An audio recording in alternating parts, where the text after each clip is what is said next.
Solomon and the CBS 42 weather team.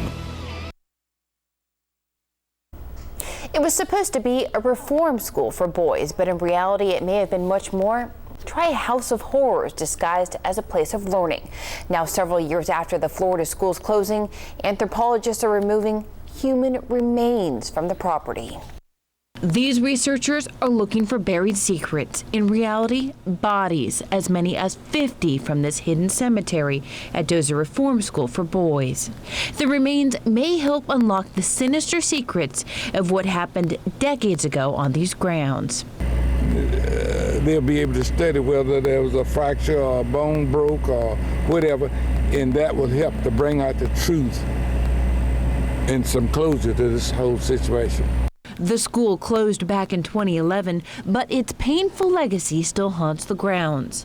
Over the years, dozens of former students have come forward and told horror stories of ruthless beatings, sexual abuse, and even murder. Owen Smith was sent here in 1940. His family never saw him again. School officials claim he died of pneumonia, but another student told Smith's family he was murdered by school administrators. And I believe till this day that they shot my brother that night, and I think they probably killed him, and they brought him back to the school and buried him. For decades, state officials insisted 31 boys were buried here, but researchers have found nearly double that number. We approach this with the goal to identify everyone. That's our objective. We know that realistically that won't happen. In 2009, a Florida state investigation determined there was no evidence of criminal activity connected to any of the deaths or abusive treatment at the facility.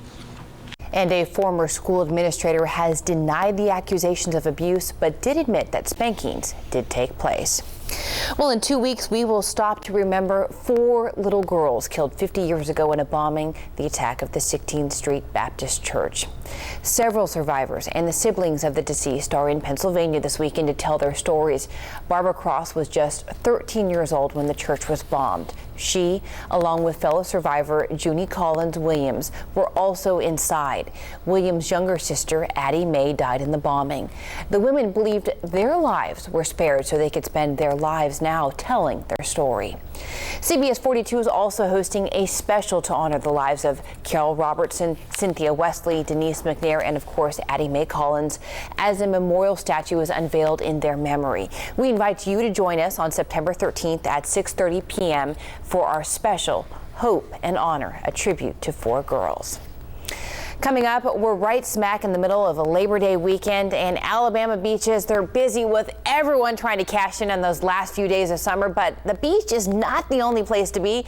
The lake is also packed, and many people are taking advantage of the sunshine to jump into boats or just go for a swim. But we want to remind everyone, of course, to have fun and be safe. And if you're on a boat, please wear a life vest. And of course, the big thing, remember, Alabama Marine Police are also going to be out looking for anybody who may be boating while drinking, so don't do that. But Ted, man, great day to be out on the water, huh? You know, the one thing is, if you're out in the water tomorrow, if you hear light and hear thunder, you get off the lake for a little bit. These storms are just in and out. We had a few of those storms that were in and out today. Had some lightning with it, but you know what? Most of us stayed dry. But for all of us that are here in Birmingham, whether we're at the lake or at the pool, we got to look at the beach sometimes. We're going live to Panama City Beach. We got some folks down there at schooners that are playing some volleyball, beach volleyball, as it's the last unofficial weekend of summer. In fact, actually, September 1st today is the start of meteorological fall. So basically, in the weather nerdville, we call this the first day of fall. And now we're not doing the astronomy thing. We have our own little calendar. So we have some storms on tap for Labor Day. Not everyone will get wet, but keep an eye on the radar on our CBS 42 app on your smartphone. You can see where the storms are at. They'll be scattered about the area during the afternoon. But again, some of us will luck out. After the heat, though, the heat and humidity will continue. We'll have some nice weather. Temperatures outside, it's 89 Birmingham, 94 in Tuscaloosa.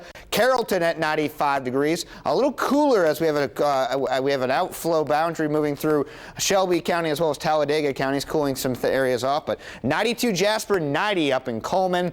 With the heat index factoring in that humidity, look how nasty it is in West Alabama. 101 Tuscaloosa, Greensboro 102, Utah 102, and much cooler in Northeast Alabama. Birmingham feels like 94 degrees. Here's Titan 3D radar. One little lone shower here at the bottom south end of Shelby County, and it's about to enter into Chilton County. But you see this blue line here? What we call this is an outflow boundary. It's a lot of air moving in the south direction, southward here, because radar also picks up wind. It's a little light wind gusts coming up here, and along that outflow boundary we can see some more showers and thunderstorms develop into Chilton and Bibb County. Satellite radar, you're seeing the only clouds out there are the ones that are surrounding the thunderstorms, and they really are dissipating. Checking the tropics, nothing huge to watch out. Cluster of thunderstorms now entering the western Antilles here. We're not seeing any circulation, but some models see it winding up right about here and getting into the northwest Caribbean Sea by Tuesday, so we'll have to watch that closely as we enter later on in the week. Titan cast going through the night tonight, clearing out. We'll have a few clouds by 8 a.m. By noon, you notice that there's a lot of clouds out there. There will be some pockets of sunshine. Here we are at 2 o'clock. You can see there are going to be some areas with some heavy rain, some wind, as well as lots of lightning across the area. As we head into Monday and night into Tuesday, things should start to dry out a bit with just slight chances for rain. Promise the college football forecast for next week.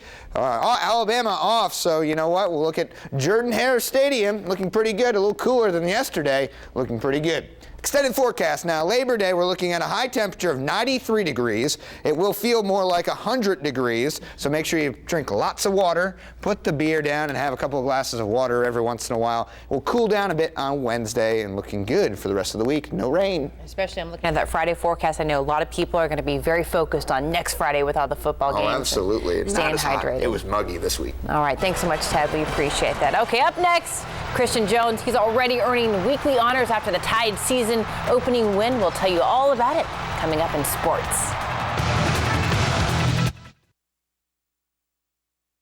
At Ashley Furniture Home Store's Labor Day event.